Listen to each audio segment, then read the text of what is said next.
Chapter 2, Blue. Perhaps the reason Krishna and I got along so well was that we were both severely dark skinned. In a society that looked down its patrician nose on anything except milk and almond hues, this was considered most unfortunate, especially for a girl.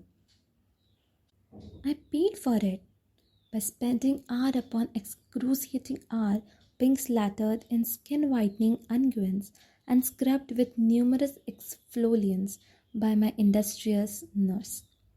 But finally she had given upon in despair. I, too, might have despaired if it hadn't been for Krishna.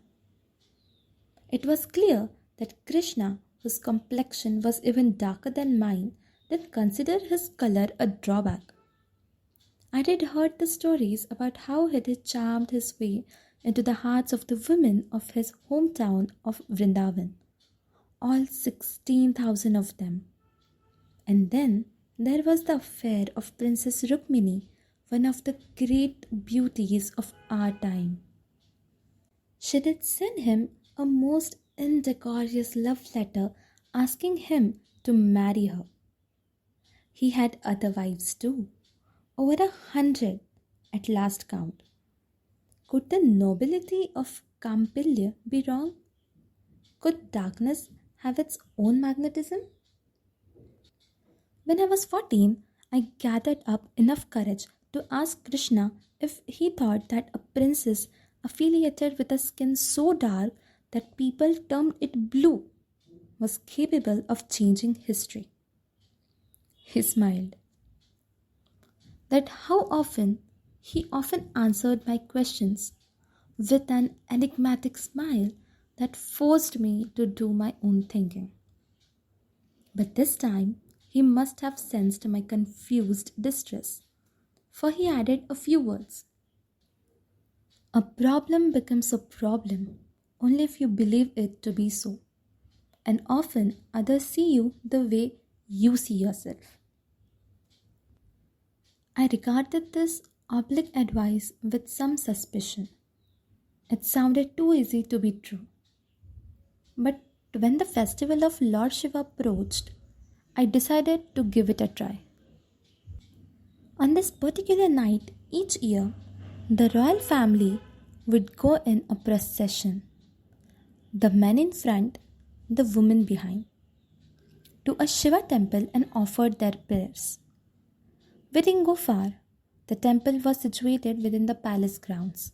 Still, it was a grand spectacle, with the entire court and many of the prominent citizens of Kampilya accompanying us, dressed in their glittery best, exactly the kind of event that brought out my worst anxieties. I did make excuses of ill health so I could stay in my room. But Daima saw through them and forced me to participate. Miserable among a crush of women who chattered among themselves and ignored me, I did try to make myself invisible. The other princesses, with their bright faces and cheerful banter, made me feel awkward as I slouched behind them, wishing they were here with me. If someone addressed me, a guest or a newcomer, usually he didn't know who I was, I tended to blush and stammer and trip over the edge of my sari. But this year, I allowed a delighted Daima to dress me in a sea blue silk light as foam, to weave flowers into my braid, to place diamonds in my ears. I examined Queen Sulochana, the youngest and prettiest of my father's wives, as she walked ahead of me, carrying a platter filled with garlands for the god. I observed the confident sway of her hips, the elegant grace with which she inclined her head in response to a greeting. I too am beautiful, I told myself, holding Krishna's words in my mind. I tried the same gestures and found them surprisingly easy. When noblewomen came up and complimented me on my looks, I thanked them and thought I was used to such praise. People stood back, deferential as I passed. I raised my chin proudly and showed off the line of my neck as young courtesans whispered among themselves, asking each other who I was and where I had been secreted all these years. A visiting bard stared at me admiringly. Later, he would make up a song about my unique comeliness.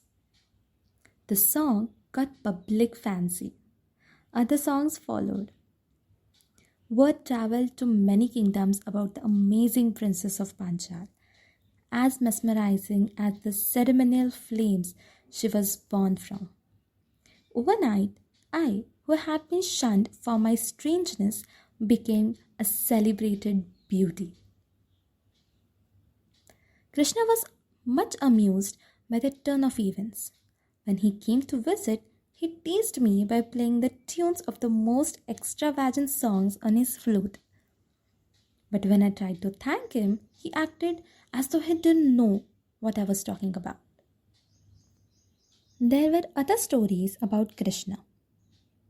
How he had been born in a Dagan where his uncle Kansa had imprisoned his parents with the intention of killing him at birth. How, in spite of many prison guards, he had been miraculously spirited away to safety in Gokul.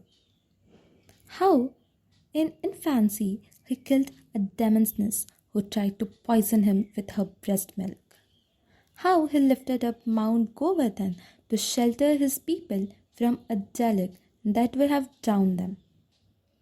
I didn't pay too much attention to the stories, some of which claimed that he was a god, descended from the celestial realms to save the faithful. People loved to exaggerate, and there was nothing like the dose of a supernatural to spice up the drudgery of facts. But I admitted this much. There was something unusual about him. Krishna couldn't have visited us often. He had his own kingdom in distinct, Dwarka, to rule, and his many wives to placate. Additionally, he was involved in the affairs of several monarchies. He was known for his pragmatic intelligence, and kings liked to call on him for counsel. Yet, whenever I had a serious question, something I couldn't ask Dri, who was too straightforward for the knotted ways of the world, it seemed that Krishna has always had to provide an answer. And that too in a puzzle. Why did my father allow him to visit me freely when he had kept me segregated from the other men and women? I was fascinated by Krishna because I couldn't decipher him. I fancied myself an astute observer of people and had already analyzed the other important people in my life. My father was obsessed by pride and the dream of getting even. He had absolute notions of right and wrong and adhered to them rigidly. His weakness was that he cared too much about what people might say about the royal house of the Panchaaali. Dhaima loved gossip, laughter, comfort, good food and drink, and in her own way, power. Her weakness was her inability to say no to me. Dri was the noblest of all people I know. He had a sincere love of virtue, but sadly, almost no sense of humor. He was overly protective of me. His weakness was that he believed completely in his destiny and had resigned himself to fulfilling it. But Krishna was a chameleon. With our father, he was all astute politics, advising him on ways to strengthen his kingdom. He commended Dri on his skills with the sword but encouraged him to spend more time on the arts. He delighted Dhaima with his outrageous compliments and earthy jests. And me? Some days he teased me until he reduced me to tears. On the other days, he gave me lessons on the precarious political situations of the continent of Bharat and chastened me and my attention wandered. He asked me if I thought of my place in the world as a woman and as a princess, and then challenged my rather traditional beliefs. He brought me the news of the world that no one else cared to give me, the world that I was starving for, even news that I suspected would be considered improper for the ears of a young woman. And all the while he watched me carefully as though for a sign. But this I would recognize later. At that time, I only knew that I adored the way he laughed for no reason, quirking up an eyebrow. I often forgot that he was much older than me. Sometimes he dispensed with his kingly jewels and wore only a peacock feather in his hair. He was fond of yellow silk, which he claimed went well with his complexion. He listened with attention to my opinions, even though he usually ended up disagreeing. He had been a friend of my father's for many years. He was genuinely fond of my brother, but I had the impression that I was whom he really came to see. He called me by my special name, the female form of his own, Krishna. It had two meanings, the dark one or the one whose attraction can't be resisted. Even after he returned to Dwarka, the notes of his flute lingered in the walls of our cheerless quarters. My only comfort, as Thri was called away more and more to his princely duties, and I was left behind.